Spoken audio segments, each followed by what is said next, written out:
করো। আল্লাহ তাআলা যদি দয়া করে আমাদেরকে মাফ না করে, আমাদের বাঁচার কোনো উপায় নাই। আপনি কি ভেবেছেন আপনার নামাজ দিয়ে আপনি জান্নাতে যাবেন?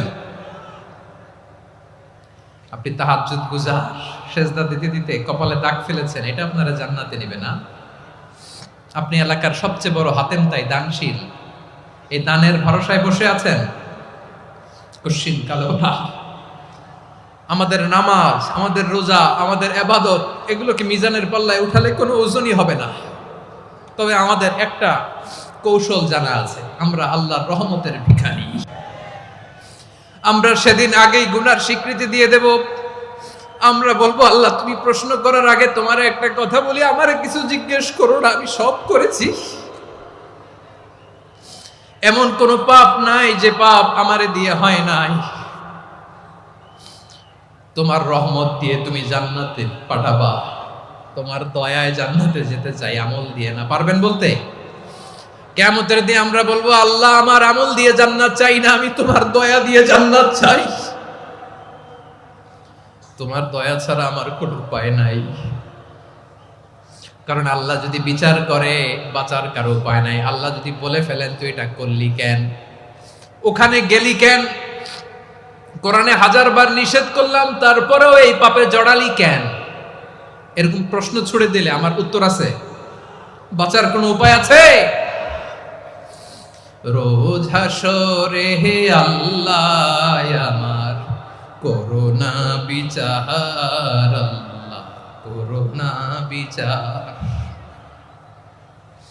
বিচার চাহি না তব দয়া চাই, এ গুনাহগার, আল্লাহ করোনা বিচার। আপনার আমল দিয়ে জান্নাতে যাবেন? কি দিয়ে যাবেন? আল্লাহর দয়া দিয়ে। আল্লাহর রহম আর দয়া ছাড়া কেউ জান্নাতের চেহারাও দেখতে পাবে না। আমার প্রিয় ভাইরা, এই দোয়া আল্লাহর কাছে পছন্দনীয় হওয়ার কারণ তিনটা। দোয়ার প্রথম অংশে আছে তাওহীদ, আল্লাহর একত্ববাদের ঘোষণা। এই দোয়ার দ্বিতীয় অংশ আছে তাসবিহ, আল্লাহর প্রশংসা সূচক বাণী। এই দোয়ার 3 নাম্বার অংশ পাপের স্বীকৃতি।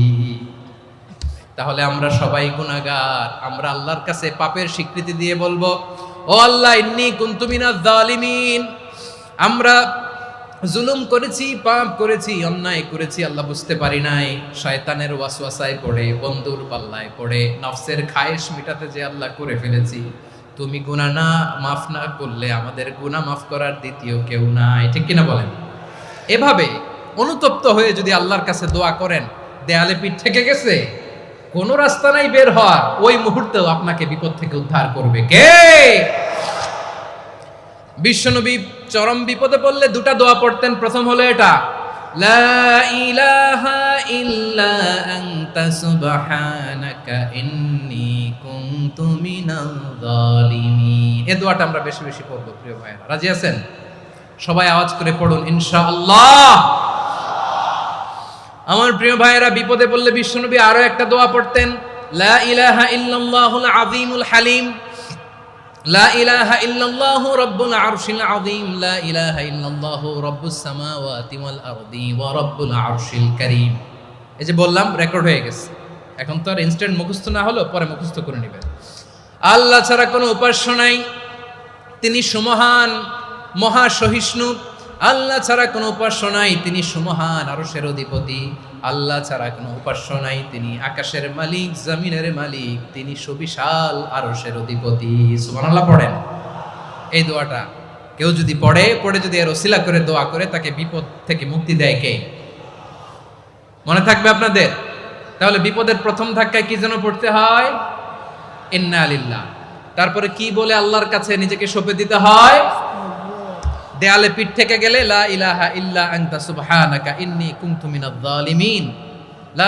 2 নম্বর হচ্ছে লা ইলাহা ইল্লাল্লাহুল আযীমুল হালিম, লা ইলাহা ইল্লাল্লাহু রাব্বুল আরশিল আযীম, লা ইলাহা ইল্লাল্লাহু রাব্বুস সামাওয়াতি ওয়াল আরদি ওয়া রাব্বুল আরশিল কারীম। মনে থাকবে?